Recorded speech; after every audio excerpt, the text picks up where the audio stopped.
सांगा को कभी किसी की मदद की आवश्यकता नहीं रही। सांगा का जो परचम है वो इतना ऊंचा है कि उस समय के सभी राजाओं ने, जिनकी संख्या 12 है, जी। एक राजा द्वादश राज चक्रम इस उपाधि से विभूषित होता है कि पृथ्वीराज चौहान के 4-4 5-5 ननिहाल पैदा कर दिए हैं, तुम्हारे पांव के नीचे जमीन तक नहीं, फिर भी तुम्हें यकीन तक नहीं। नमस्कार, पंजाब केसरी राजस्थान आप देख रहे हैं और मैं हूं आपके साथ इशिका जैन। 21 मार्च 2025 से देश भर में एक नई बहस छिड़ गई है। बहस इस बात की कि इब्राहिम लोदी को हराने के लिए बाबर को राणा सांगा द्वारा भारत देश में बुलाया गया था, आमंत्रित किया गया था। और इस बात को लेकर के समाजवादी पार्टी से एक सांसद रामजीलाल सुमन ने राणा सांगा को गद्दार करार दे दिया। उनके इस बयान को लेकर देश भर में बहस छिड़ गई है। विरोध और प्रदर्शनों का दौर लगातार जारी है। राजपूत समाज और इनके साथ हिंदू समाज रामजीलाल सुमन के इस बयान से खासा नाराज नजर आ रहे हैं। और दूसरी तरफ एक पक्ष का ये भी कहना है कि क्योंकि रामजीलाल सुमन एक दलित कम्युनिटी से आते हैं, इसीलिए उन्हें उनके इस बयान से लगातार घेरा जा रहा है। मगर इस बयान को लेकर रामजीलाल सुमन का कहना है कि मैं इस जन्म में तो माफी नहीं मांगूंगा, क्योंकि मैंने वही बयान दिया है जो इतिहास में लिखा गया है। तो आज बात इसी मुद्दे पर करेंगे और इस पूरे मुद्दे को इतिहासकारों की दृष्टि से जानने की कोशिश करेंगे। इसके लिए हमारे साथ प्रसिद्ध इतिहासकार श्री कृष्ण जुगनू जी हमारे साथ जुड़े हैं। आपका बहुत बहुत स्वागत है सर पंजाब केसरी पर। जी सर, आप एक इतिहासकार, एक नई चर्चा इस देश में छुड़ गई है। कभी औरंगजेब को लेकर के चर्चाएं हो रही है, तो अब बाबर, इब्राहिम लोदी और राणा सांगा के इस विषय को लेकर के चर्चा छिड़ गई है। कैसे देखते हैं इसे, क्या कहिएगा? मुझे लगता है कि इतिहास को लेके कोई गंभीर है ही नहीं। इतिहास तथ्यों पर आधारित होता है, इतिहास सत्यों पर आधारित होता है। और मैं एक पंक्ति और कह दूं कि सत्य एक होता है, असत्य अनेक हो सकते हैं। सत्य एक होता है, सत्य को सिद्ध करना पड़ता है और सिद्ध करने के लिए प्रमाण चाहिए। और जितने हमारी न्यायिक संस्थाएं हैं वो एक सत्य को सिद्ध करने के लिए है, झूठ को सिद्ध करने के लिए है ही नहीं। और इतिहास में जो तथ्य हैं, जो जो बातें हैं, वो सत्य की रक्षा के लिए होती है। आज हम लोग सब उस दृष्टि से इतिहास की बात ही नहीं करते हैं, बल्कि कोई एक ऐसी बात कह देते हैं, उदाहरण के तौर पर कह देते हैं, और वो सत्य है या नहीं, और हम खुद ही विवादों में गिर जाते हैं। इतिहास उस तथ्य का नाम है, उस सत्य का नाम है, जब बड़ी ईमानदारी से, मतलब आजकल ऐसा भी हो गया है कि पृथ्वीराज चौहान के 4-4 5-5 ननिहाल पैदा कर दिए हैं, हर व्यक्ति की जन्म तारीख दी जा रही है। तब मुझे लगता है यार ये लाए कहां से? क्योंकि आयुर्वित्तम गृह छिद्रम, आयु वित्त और घर का भेद, मैथुन और मंत्र औषधि, ये तो किसी को बता ही नहीं जाती थी। तब मुझे लगता है कि हम इतिहास जिस पर इतनी प्रामाणिकता की बात करते हैं, तब मुझे लगता है वो दुष्यंत का शेर कि तुम्हारे पांव के नीचे जमीन तक नहीं, तुम्हारे पांव के नीचे जमीन तक नहीं, फिर भी तुम्हें यकीन तक नहीं। लेकिन सर लगता है, जी जी बताइए सर। मैं तो ये कहता हूं कि इतिहास के प्रति हमारे दृष्टिकोण बड़े सकारात्मक हो और हम इतिहास से प्रेरणा लें।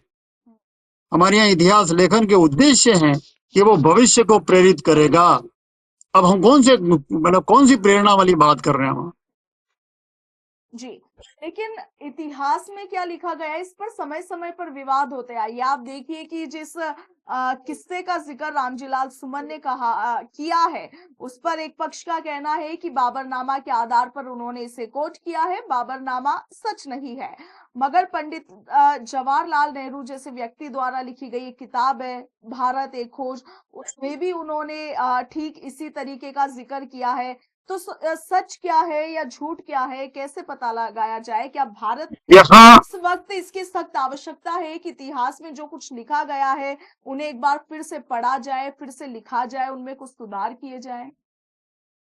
मैं यहाँ एक बात कहना चाहता हूँ, ये सब संदर्भ मैंने देखे हैं और मैं उन संदर्भों को ये भी जानता हूँ कि युद्ध के लिए, अपने आप को बड़ा बताने के लिए और अपने आप को मतलब सच्चा दूध सिद्ध करने के लिए लोग कितने झूठ का सहारा लेते हैं।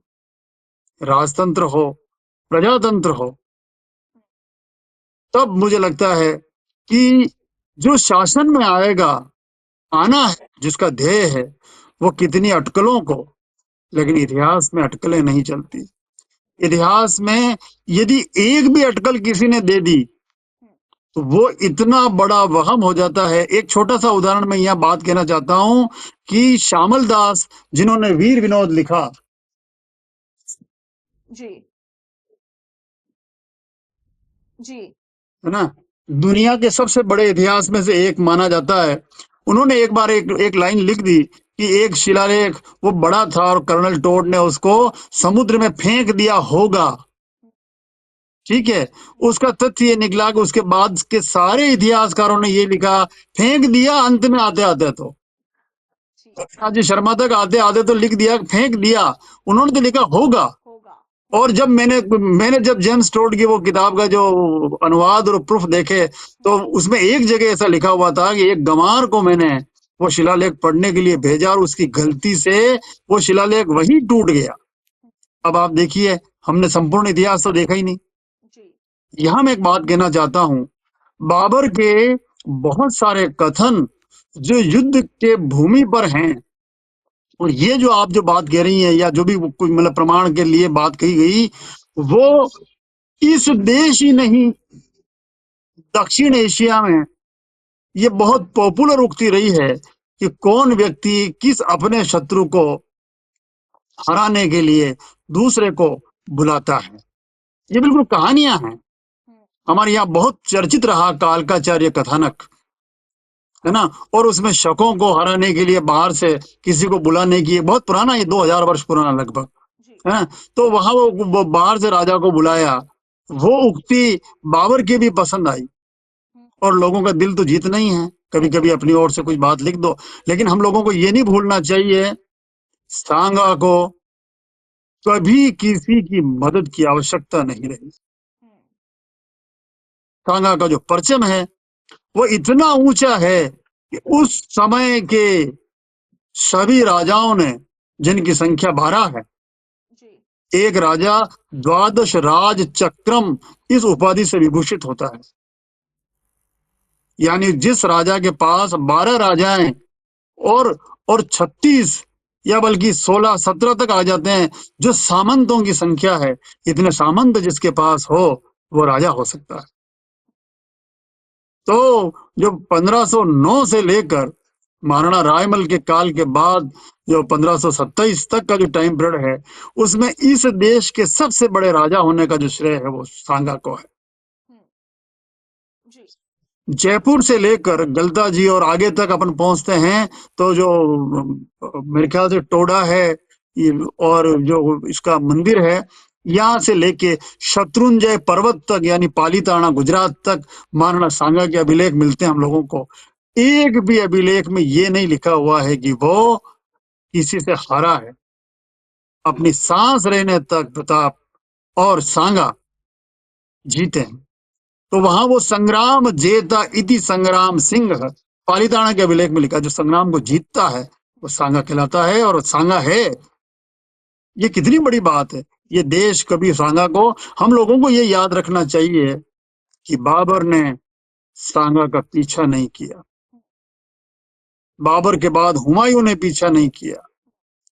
अकबर को चित्तौड़ को फूंकना पड़ा 30,000 लोगों को, लेकिन मेवाड़ पीछे नहीं देखा। फिर से 1576 में उसको आक्रमण करना पड़ा और आगे 85 सित्याना कहां तक वो आक्रमण करते रहे, और अंत में मुगल शासन को मेवाड़ से समझौता करना पड़ा। सांगा वो बल दे गया मेवाड़ को कि 90 वर्ष तक संघर्ष हुआ।